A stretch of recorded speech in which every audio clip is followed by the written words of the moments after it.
गौरीपुत्रं विनायकं भक्तावासं स्मरे नित्यमायुकामार्थसिद्धये प्रथमं वक्रतुण्डं च एकदन्तं द्वितीयकं तृतीयं कृष्णपिङ्गाक्षं गजवक्त्रं चतुर्थकं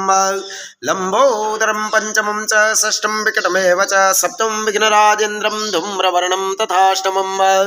नवमं बालचन्द्रं च दशमं तु विनायकम्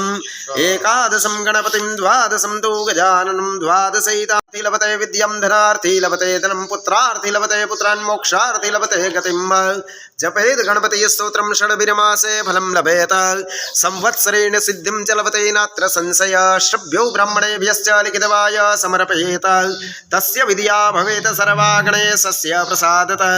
ओम एकदन्ताय विद्महे वक्रतुण्डाय धीमहि तन्नो दन्ति प्रचोदयात् पुण्याहं दीर्घमायुरस्ति भवन्तो ब्रवन्तो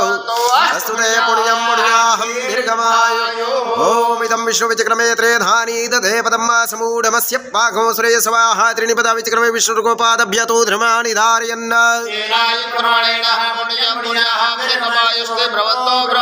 अस्तु ते पुण्यं पुण्याहं दीर्घमायु मङ्गलं भगवान्